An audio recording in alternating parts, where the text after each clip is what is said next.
Bueno, hoy empezamos el capítulo 11 de Eclesiastés. Vamos a ver los primeros 8 versículos que tienen que ver con la idea, que es básicamente la idea de Eclesiastés, que nos enseña el libro a vivir acá en este mundo, en esta vida, que es vana, no en el sentido de que no tiene sentido la vida, sino vana en el sentido de que se esfuma, es como el humo, como el vapor. ¿Sí? La vida es como una sombra que se desvanece. Todo es pasajero. Vimos que hay problemas, hay inconvenientes, hay injusticias, hay dolores, sufrimientos. Bueno, todo es vano, todo es vanidad, pasajero. El Señor nos enseña a vivir teniendo en cuenta eso. Y ya hemos visto varias veces que la forma de hacerlo es mirar a lo eterno. Y hoy vamos a continuar con esa idea. ¿Sí? Continuamos con la idea del capítulo 10, que eran proverbios, enseñanzas. Primera parte, enseñanzas más que nada sobre sabiduría. Segunda parte, enseñanzas más que nada sobre necedad. Y venía dando un consejo en el versículo 20, ¿sí? De no pensar mal de nadie, de no maldecir a nadie. Sigue dando consejos en el capítulo 11. Más proverbios, más consejos. En particular sobre cómo vivir acá mirando allá. Vivir acá mirando más allá, que es lo eterno, mirando para arriba. Entonces vamos a ver estos consejos y estas enseñanzas de Salomón sobre cómo vivir acá mirando para arriba, mirando para allá. Vamos a ir viendo de dos en dos los versículos del pasaje este, porque más o menos hay una relación estrecha de a dos versículos. ¿Sí? Algunos hacen tres, algunos incluyen uno solo, lo separan, pero más o menos de a dos hay una relación bastante coherente. Los primeros dos versículos leemos: echa tu pan sobre las aguas, porque después de muchos días lo hallarás. Reparte a 7 y aún a 8, porque no sabes el mal que vendrá sobre la tierra.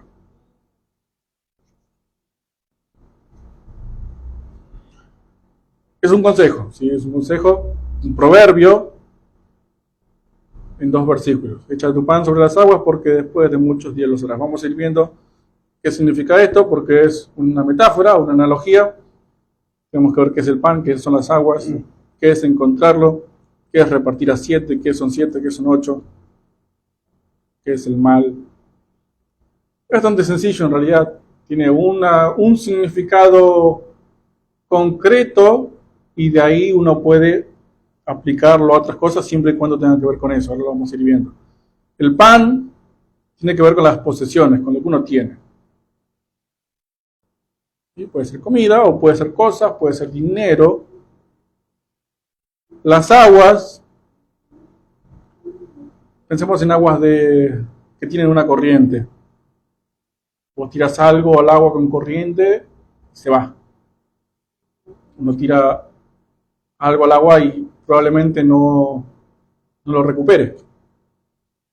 Moisés fue puesto en el agua y si el agua tenía cierta corriente, era un riesgo que corría la madre de Moisés al ponerlo ahí.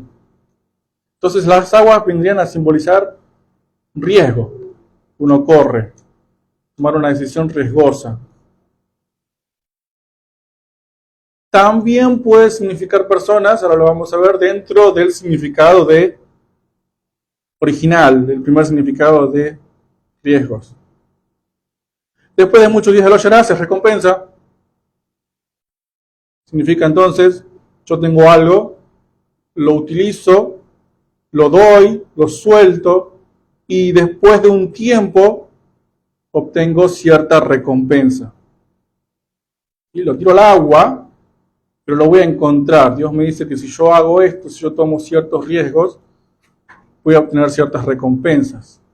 Y ese riesgo dice repartir a 7 lo que yo tengo, lo divido, 7, 8, entre 10, 20, lo voy dividiendo porque no sé cuál es el mal que va a venir sobre la tierra, es decir, no sé si me va a convenir o si me va a servir lo que yo le dé a 1 o a 2, o reparta en 1 o 2, o divida en 1 o 2 porciones, o me convenga dividir en más porciones lo que tengo, porque tal vez pierda los primeros 7 y el octavo que repartí y dividí, ese me vuelve ese encuentro. ¿Sí? Si yo tiro al agua, pan en el agua, 7, 8, tal vez pierda 7, pero el 8 lo encuentre después de muchos días, como dice acá. ¿Cuál es la aplicación entonces? ¿Cuál es el sentido principal acá? Tiene que ver con el manejo, la administración de bienes. En particular podemos hablar del dinero. Y específicamente, y de ahí es que uno puede llevar las aplicaciones más allá, sobre la inversión del dinero. Invertí tu dinero porque después de muchos días vas a tener recompensas, te va a volver, y diversificar las inversiones. Uno puede pensar en acciones de empresas o puede pensar en comida, en alimentos no perecederos. Nosotros acá en Argentina tenemos alta inflación. Si compra una yerba o latas de atún, es una pequeña inversión. Entonces pongo mi dinero para que no pierda valor, o para no perderlo, o para que no se me arruine, en diferentes lugares, y después de muchos días obtengo mi recompensa. Esa es la aplicación principal de este pasaje. Está enseñando a que lo que yo tengo lo sepa invertir y utilizar para obtener un retorno después de un tiempo, sea para que no haya perdido lo que yo tenía, valor lo que yo tenía, o para tener un extra después de un tiempo. Porque no sabes qué mal vendrá sobre la tierra, y este mal que está teniendo en mente seguramente Salomón cuando escribió esto es el mal que muchas veces figura en la Biblia, que es la peste, o la hambruna que viene por la sequía, o la guerra. Vos no sabés qué es lo que puede llegar a pasar, y en tu casa tal vez no invertiste, guardaste tu dinero abajo del colchón, como se dice, y un día te roban. O un día se te prende fuego la casa. ¿Sí? Son cosas que uno no piensa, pero que tal vez pueden pasar. Entonces, dejaste todo ahí, no repartiste. Se perdió. Entonces, la idea es que puede pasar algo que te quite lo que tenés, como ya hemos visto en el propio libro de Eclesiastés. Entonces, tenés que evitar perderlo todo. Entonces, repartí lo que tenés en diferentes inversiones, si estamos hablando de dinero, o si estamos hablando de personas, y vamos a leer directamente para entender cómo aplicar el tema de las personas a esto, en Lucas capítulo 16, versículos 1 al 13, porque está la parábola del mayordomo infiel, que hizo exactamente esto, de repartir a 7 y a 8, porque no sabía, bueno, él sí sabía qué mal iba a venir. Pero después de un tiempo encontró la recompensa por haber hecho lo que hizo. Lucas capítulo 16, entonces, versículos 1 al 13.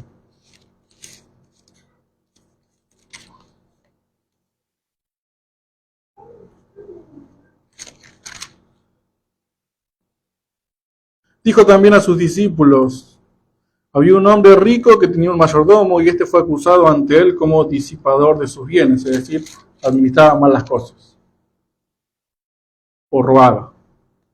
Fue acusado, y entonces le llamó y le dijo: ¿qué es esto que oigo acerca de ti? Da cuenta de tu mayordomía, porque ya no podrás ser más mayordomo. Lo echaba. Ponga todo en orden, porque lo iba a echar. Entonces el mayordomo dijo para sí: ¿qué haré? Porque mi amo me quita la mayordomía. Cavar no puedo, mendigar me da vergüenza. Ya sé lo que haré para cuando se me quite la mayordomía, me reciban en sus casas. Y llamando a cada uno de los deudores de su amo, dijo al primero: ¿cuánto debes a mi amo? Él dijo: 100 barriles de aceite. Y le dijo: toma tu cuenta, siéntate pronto y escribe 50. Después dijo a otro: ¿y tú cuánto debes? Y él dijo: 100 medidas de trigo. Él le dijo: toma tu cuenta y escribe 80.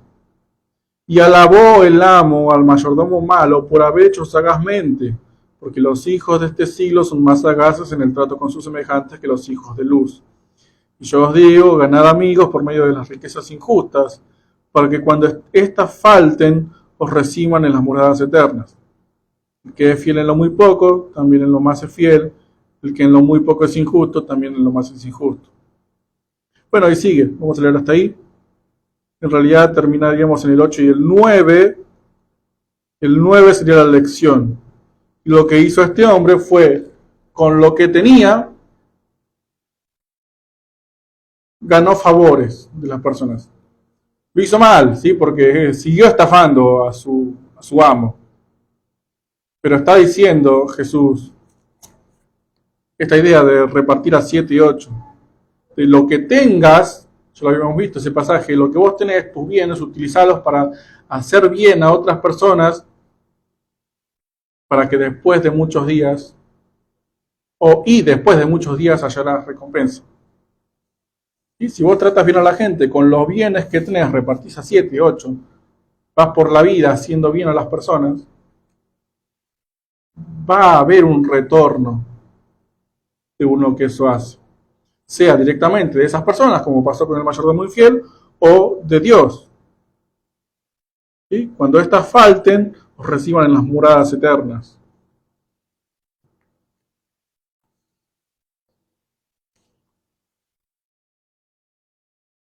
Entonces, esa es la aplicación sobre personas de pan sobre las aguas, pero principalmente es sobre el uso del dinero, que también aparece en el mayordomo infiel. ¿Sí? Él utiliza sus recursos para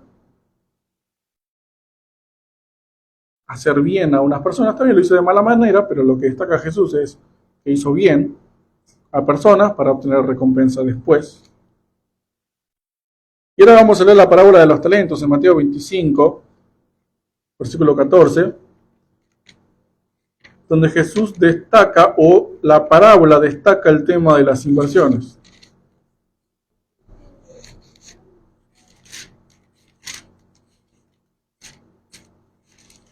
La parábola de los talentos tiene que ver con el uso de los talentos, dones, o cualquier cosa que se nos fue dado por Dios, que nosotros tenemos que darle el uso correcto para obtener frutos. Mateo 25, versículos 14 en adelante. Porque el reino de los cielos es como un hombre que yéndose lejos llamó a sus siervos y les entregó sus bienes. A uno dio 5 talentos, y a otro 2, y a otro 1, y a cada uno conforme a su capacidad. Y luego se fue lejos. Y el que había recibido 5 talentos fue y negoció con ellos y ganó otros 5 talentos. Asimismo, el que había recibido 2 ganó también otros 2. Pero el que había recibido 1 fue y cavó en la tierra y escondió el dinero de su señor. Después de mucho tiempo vino el señor de aquellos siervos y arregló cuentas con ellos. Y llegando el que había recibido 5 talentos, trajo otros 5 talentos, diciendo: Señor, 5 talentos me entregaste, aquí tienes, he ganado otros 5 talentos sobre ellos.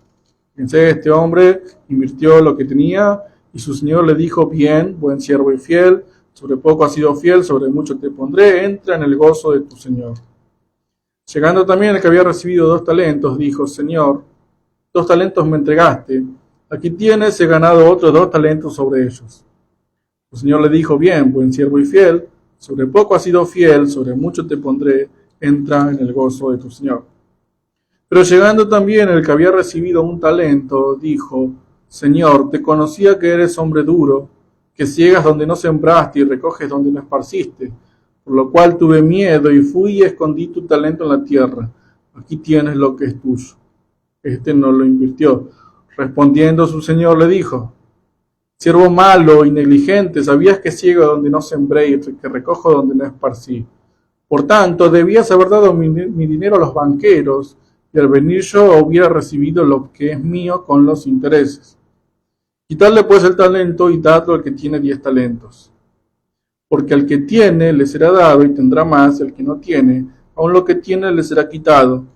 Y al siervo inútil echadle en las tinieblas de afuera, allí será el lloro y el crujir de dientes. Y la idea, como dije al principio, es utilizar las capacidades, dones, o lo que sea que Dios nos dio, y que dé fruto. O sea, que usarlo bien de manera que dé fruto. Entre esas cosas está el dinero.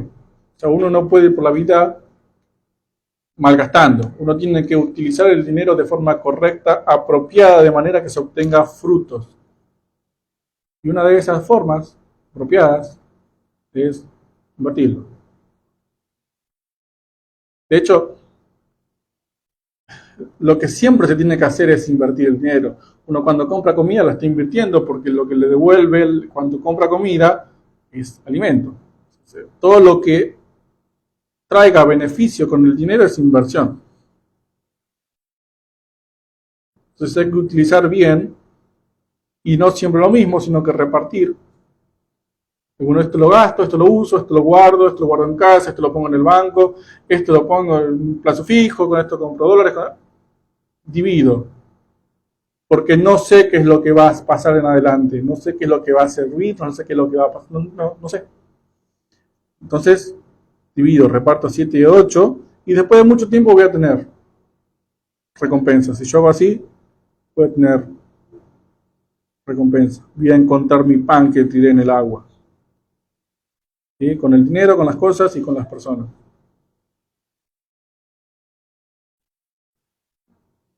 Versículos 3 y 4. Si las nubes fueran llenas de agua, sobre la tierra la derramarán. Y si el árbol cayera al sur o al norte, en el lugar que el árbol cayere, allí quedará. El que al viento observa no sembrará, y el que mira las nubes no segará. Sí, he visto que algunos juntan los primeros 3 versículos, el 4 lo ponen solo, pero 3 y 4 tienen una buena relación. El 3 es básicamente lo que pasa, pasa. ¿Sí? Si hay cosas que pasan y que son inevitables, uno ni siquiera las tiene que pensar. Si las nubes están llenas de agua, va a llover. Capaz que no te llueve a vos, porque hay viento y las nubes negras cargadas de agua se van un poco más y llueve en otro lado, pero va a llover porque hay agua en el cielo y las nubes están cargadas. Y así funciona. Son cosas inevitables. Si el árbol cae, donde sea que caigas, ahí va a quedar. Eso no lo puedes cambiar. No puedes hacer que caiga para otro lado, o no puedes cambiarlo de lugar. Donde cae. Son cosas que pasan. Y que hay que aceptarlas. Entendiendo que Dios es el que controla esas cosas, que parecen que no las controla nadie. Isaías 45.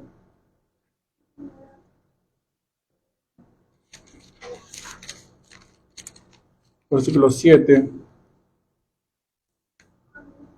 Habla Dios mismo, diciendo de Él, que formo la luz y creo las tinieblas, que hago paz y creo la adversidad. Yo, el Señor, soy el que hago todo esto. Formo la luz, creo las tinieblas, hago paz, creo la adversidad. Hay cosas que pasan y que son inevitables, que tienen que ver con la naturaleza,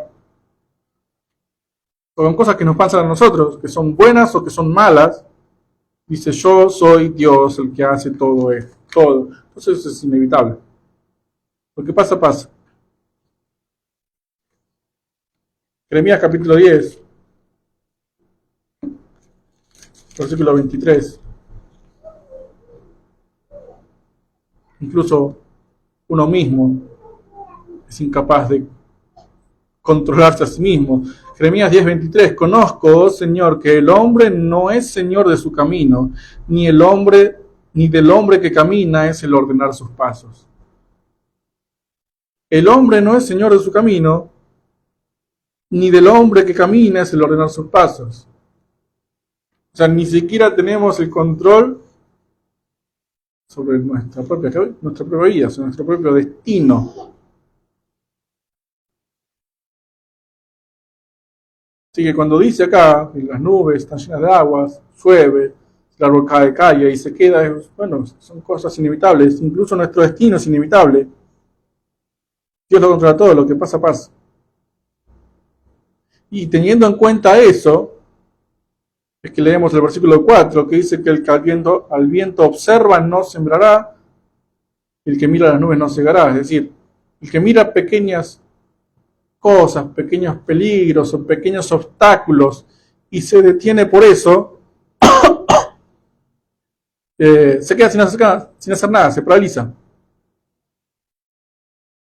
El que tiene miedo por estas cosas que uno no controla, y el que el viento observa no siembra. Es decir, no hay mucho viento, no voy a salir a tirar semillas porque las semillas se me van a volar, no van a quedar ahí, voy a esperar a más tarde que no haya viento, mañana, pasado. Y termina no haciendo nada. O el que mira las nubes no ciega, no cosecha, no, porque está por llover, va a venir una tormenta, capaz que dura toda una semana, voy a esperar. Y termina tal vez perdiendo la mitad de la cosecha por no hacerlo a tiempo. O sea, el que se detiene en esas pequeñas cosas, porque tiene miedo, porque le da ansiedad o porque le da inseguridad, termina no haciendo nada. ¿Sí? No sembrará, no segará. Porque el miedo es así, paraliza. Pero uno tiene que entender, como dije antes, que Dios lo controla. Como dice 1 de Juan, capítulo 4, versículo 18, que hay un amor que es perfecto que echa fuera el temor. El perfecto amor echa fuera el temor. El temor a que pasen cosas malas. Está hablando Juan del temor al castigo. ¿Sí?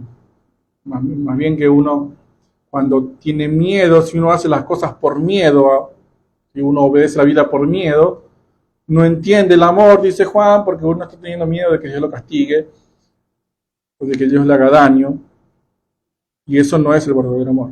Y el verdadero amor echa fuera el temor, todo temor. No solamente el temor al castigo, todo el temor. Entendiendo que Dios nos dio a su Hijo, así que si nos dio a su Hijo también nos va a dar todas las cosas. Salmo 118, versículo 6. Salmo 118, 6. El Señor está conmigo. No temeré lo que me pueda hacer el hombre. No voy a tener miedo, porque el Señor está conmigo. Primera de Juan, primera de Pedro.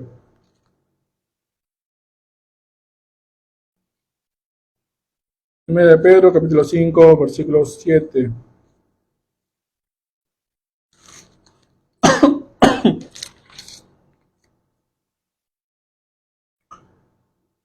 Vamos a leer desde el 6. Humillados pues bajo la poderosa mano de Dios, para que Él los exalte cuando fuere tiempo, echando toda vuestra ansiedad sobre Él, porque Él tiene cuidado de vosotros. Es decir, estos dos versículos, Salmo y Primera de Pedro, dicen claramente que Él nos cuida, así que si hay viento no importa, si está por llover no importa, no hay que detenerse en esos pequeños obstáculos de la vida, porque terminas no haciendo nada. Y además hay que tener en cuenta que no andamos por vista, sino por fe. Dice el que al viento observa, el que mira las nubes y no funciona así. Porque uno tiene que mirar más allá, como viendo al invisible, el que tiene el control de las cosas, al que nos cuida. Versículos 5 y 6. Como tú no sabes cuál es el camino del viento, o cómo crecen los huesos en el vientre de la mujer encinta, así ignoras la obra de Dios, el cual hace todas las cosas. Por la mañana siembra tu semilla y a la tarde no dejes reposar tu mano, porque no sabes cuál es lo mejor, si esto o aquello, si lo uno y lo otro es igualmente bueno. Bueno, dos versículos que hablan de la ignorancia, ¿sí? No sabemos, no entendemos muchas cosas de la vida. Ignoramos la obra, ¿sí? Hablando del versículo 1 y el versículo 2. No sabes qué es lo mejor, si esto o aquello, lo uno o lo otro, o las dos son cosas buenas, entonces repartía 7 y a 8, porque no sabes. Pero dice que Dios está entonces detrás de...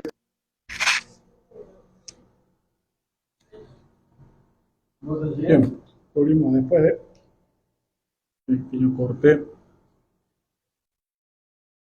Decía entonces que hay cosas que no sabemos, que no entendemos, que ignoramos, que las controla Dios.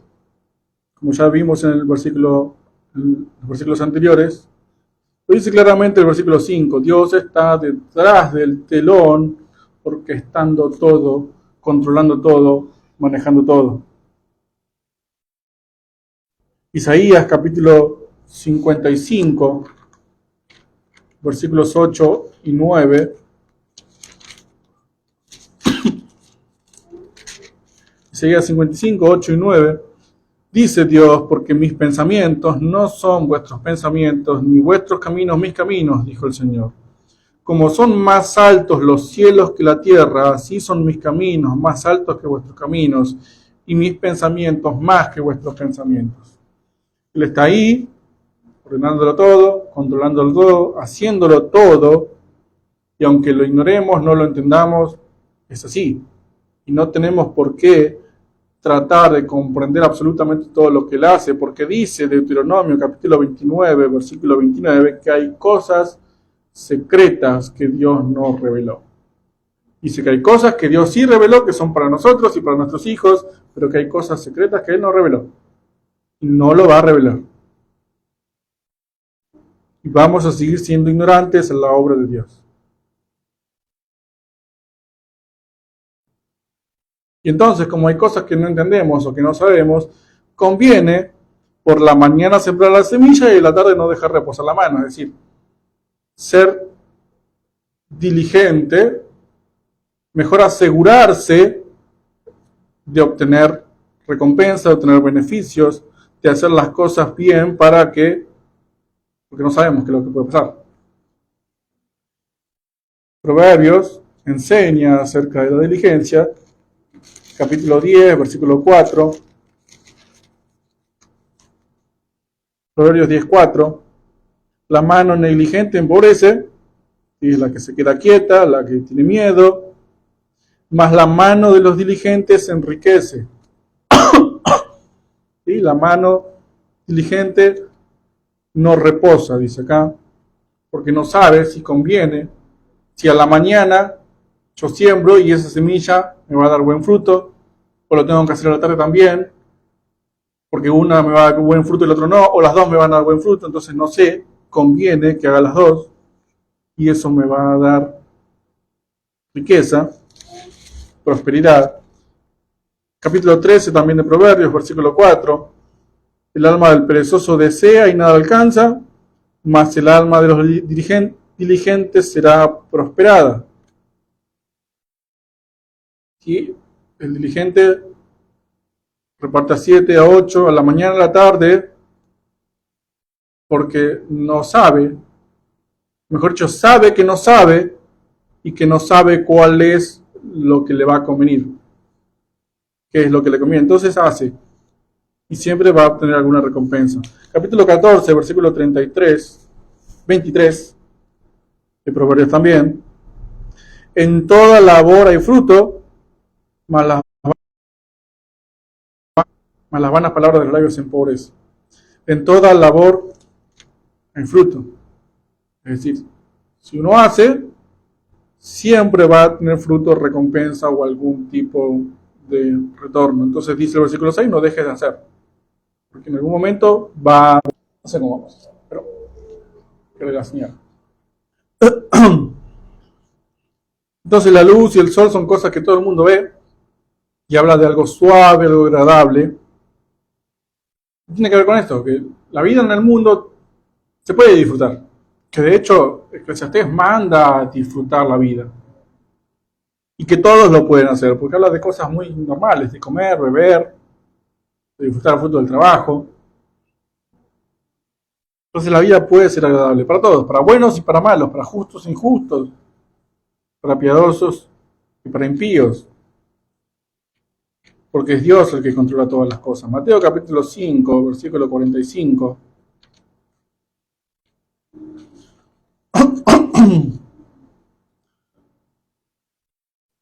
Si leemos del 44 para darle contexto, Mateo 5, 44, 45. Pero yo os digo, amad a vuestros enemigos, bendecid a los que os maldicen, haced bien a los que os aborrecen y orad por los que os ultrajen y os persiguen, para que seáis hijos de vuestro Padre que está en los cielos, que hace salir su sol sobre malos y buenos, y hace llover sobre justos e injustos. Es decir, Él está ahí, controlando todo, absolutamente todo, y hace bien a todo el mundo, con el sol, con la lluvia, dándoles riquezas incluso a algunos. Él hace bien a todo. La vida puede ser muy agradable. Salmo 145.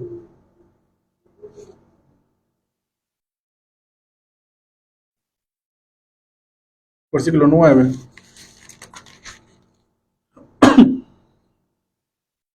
El Señor es bueno para con todos, y sus misericordias sobre todas sus obras.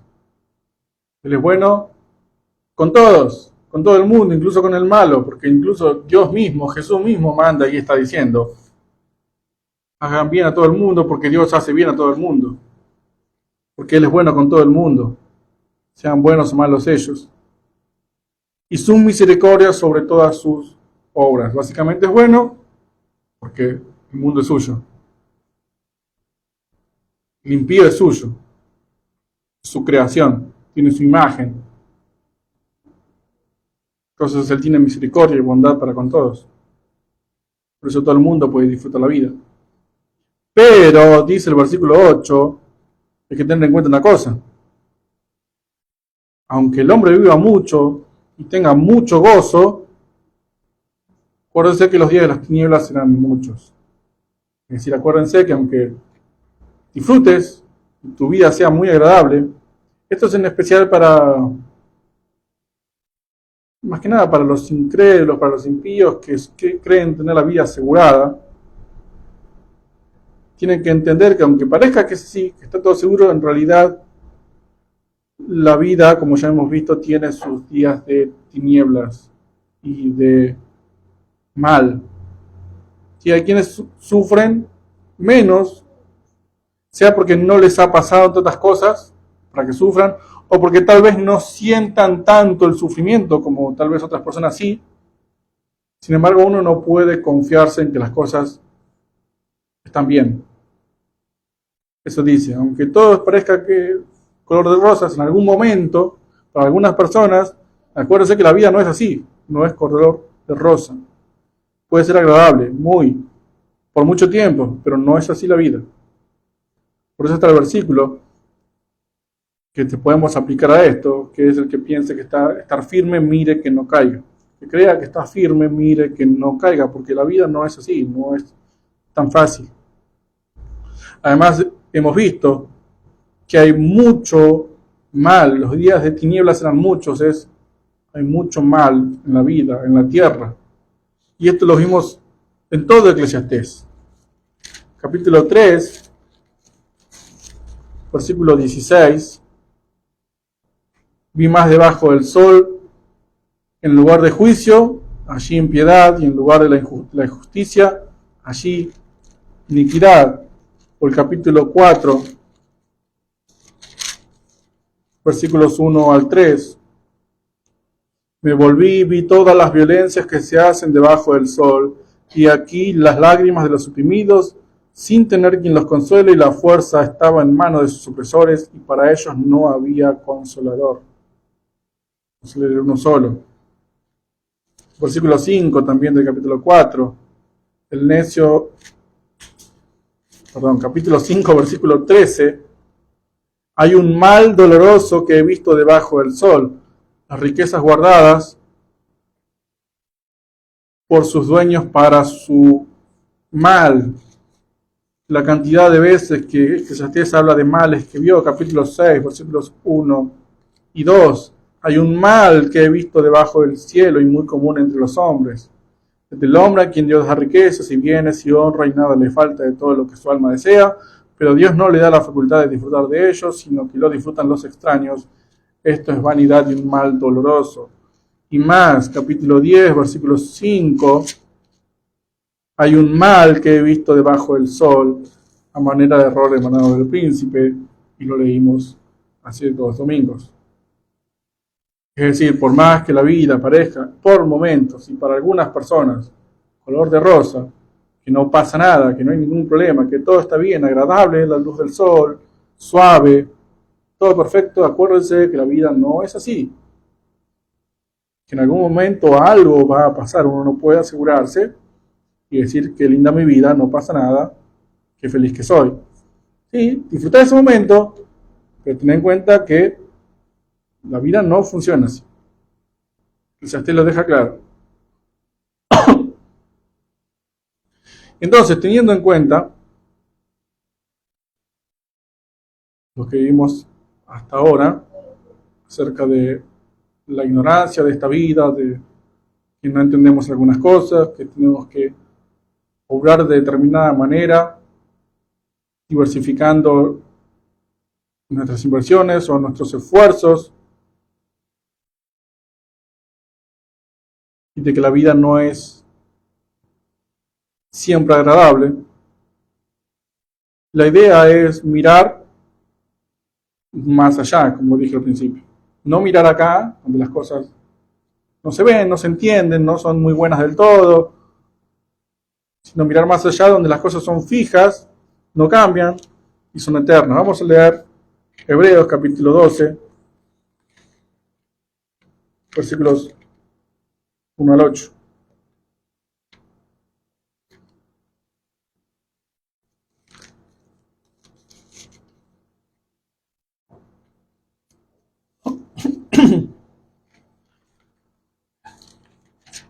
Hebreos 12, del 1 al 8.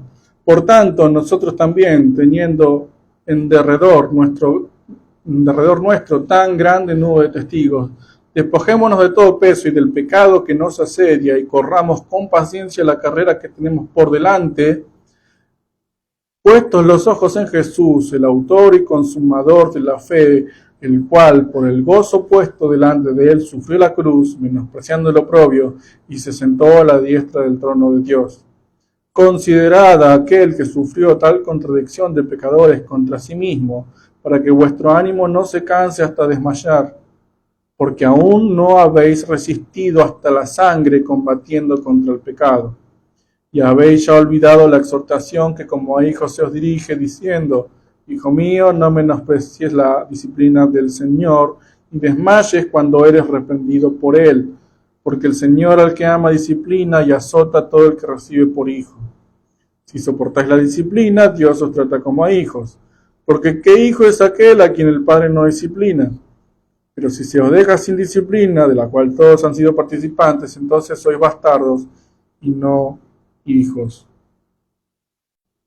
Que es entonces, puestos los ojos de Jesús, correr la carrera que tenemos por delante, es decir, la vida que nos resta hasta llegar a la meta, que es el reino de Dios. Se vive puestos los ojos en Jesús, no alrededor, no las nubes, no el cielo, no el viento, no las cosas que no se entienden o que pasan, sino en Jesús, el autor y consumador de la fe.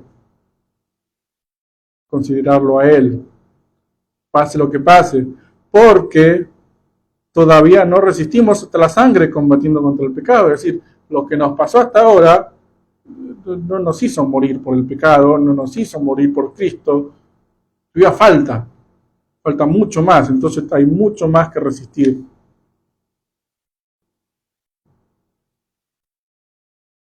Entonces se vive puestos los ojos en Él, que fue tentado en todo, pero sin pecado. Así que a través de Él tenemos la salida a la tentación. Puestos los ojos en Él, que fue perseguido, crucificado. Así que en Él tenemos en el sufrimiento consuelo. Y puestos los ojos en Él, que nos dio su paz y su espíritu y su vida. Así que en la incertidumbre, a través de Él tenemos seguridad. Todo lo que esta vida no puede ofrecer. Vivir acá, mirar para allá. Oramos. Padre, te damos gracias por habernos hablado una vez más, siempre prestando atención a la vida de tus hijos y dando de comer, alimentando a tu rebaño, dándole palabra de vida. Porque el hombre no vive solamente de pan, no vive del mundo, no vive de cosas terrenales, sino de toda palabra que sale de tu boca, vive de toda cosa espiritual y santa que viene de vos. Por eso hubo hombres en la historia que pudieron pasar 40 días y 40 noches sin comer ni beber nada, porque eran sustentados por tu palabra, por tu espíritu.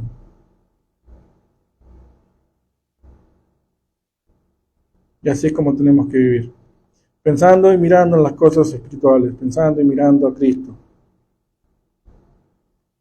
que así vivió,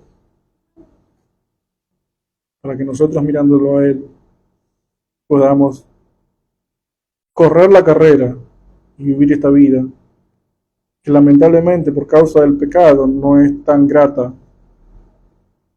como a veces nos gustaría, pero sí lo va a hacer cuando venga Cristo, termine con el mal, juzgue al mundo